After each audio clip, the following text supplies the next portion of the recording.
tudo bem? Faz tempo que não apareço aqui, mas o canal continuo fazendo postagens, continuo programando conteúdo. E quem tiver interesse em assuntos específicos, quem quiser vídeos sobre determinados assuntos, é só mandar mensagem aqui que eu tento atender a demanda, ok? Então vamos lá. O tema de hoje eu escolhi falar sobre a leitura dos rótulos. Os pacientes chegam muito para mim com essa informação de eu li isso no rótulo, mas às vezes não compreende de fato o que essa informação significa. Escolhi falar sobre a leitura dos rótulos para a gente ver de maneira rápida como fazer as escolhas no momento da compra no supermercado, ok?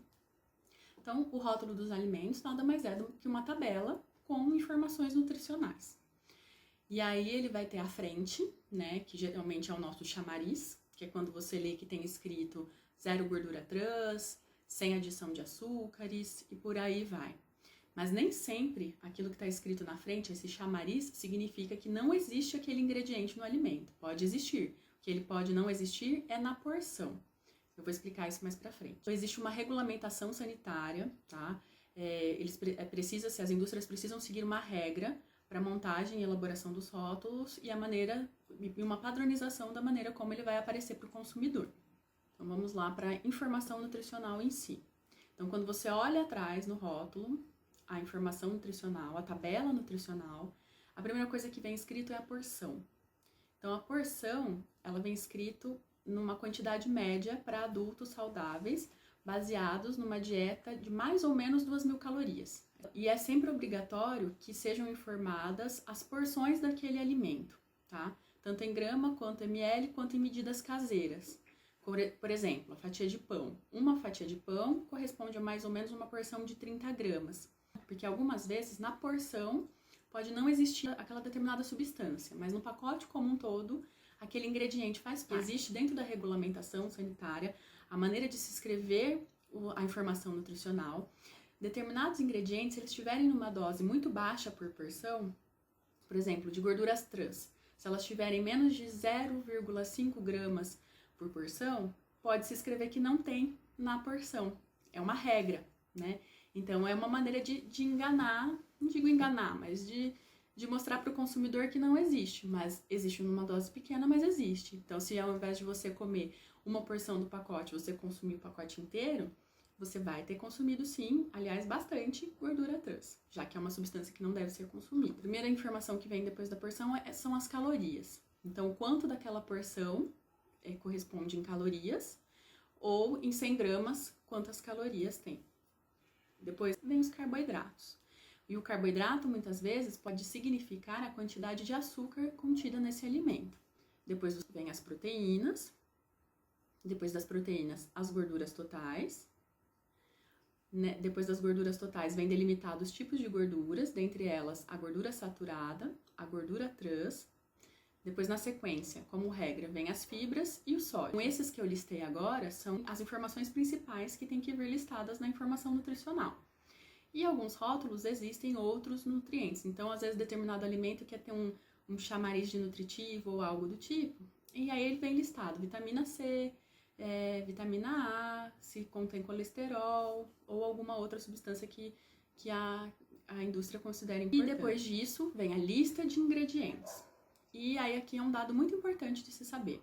Os ingredientes vêm anotados em ordem de quantidade, ou seja, os primeiros ingredientes são os que contêm em maior quantidade naquele alimento.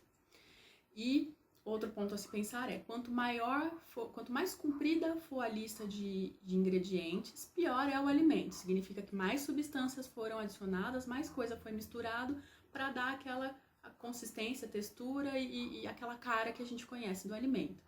Quanto mais ingrediente, pior é o alimento. Então, podemos considerar mais ou menos assim, tá? E aí? Tá, ok. Até agora eu falei o que tem no rótulo. E o que a gente faz com essa informação? E as gorduras totais. Sempre o alimento vai ser considerado bom, saudável, quando ele tiver menos de 3 gramas por 100 gramas. E as gorduras saturadas. Então, um alimento vai ser considerado, o produto vai ser considerado com baixa quantidade de gordura saturada quando ele tiver menos de 1,5 grama por 100 gramas. E gorduras trans.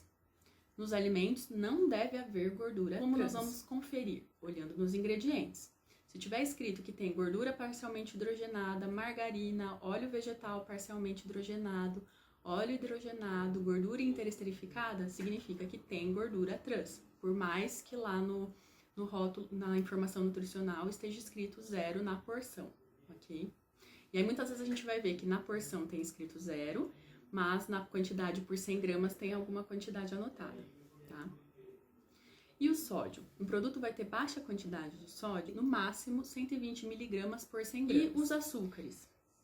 São considerados alimentos sem açúcares os produtos que tiver menos de 0,5 gramas por 100 gramas. Raramente vai encontrar um alimento que tenha menos de 0,5 gramas por porção. Sempre vai vir listado carboidratos, dentre os quais açúcares. E aí como a gente vai mediar, mais ou menos, né? Na porção tem que ter uma média de menos de 15 gramas, que corresponde a mais ou menos uma colher de sopa, que já é bastante, tá?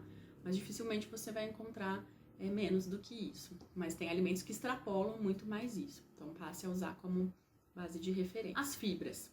Então, um produto vai ser considerado rico em fibras quando ele tiver mais de 6 gramas por 100 gramas. Colesterol. Um produto vai ser considerado com pouco colesterol quando ele tiver 1,5 gramas por 100 gramas. E como comparar os rótulos dos alimentos? Então, sempre quando eu vou olhar, pensar, vou comprar um pacote de pão integral. Então, olhei as informações e aí tô na dúvida se essa marca é melhor que a outra. O que eu vou fazer? Eu vou primeiro pegar e olhar os rótulos e ver se a porção deles tem a mesma quantidade em gramas. Uma fatia de pão, uma porção aqui vão ser 30 gramas, corresponde a uma fatia de pão. Nessa marca, a fatia de pão tem 25 gramas, então elas estão um pouco diferentes. Daí já não dá para eu comparar por porção, eu tenho que comparar por 100 gramas. Ok, pessoal? Até a próxima, espero que tenham gostado desse conteúdo.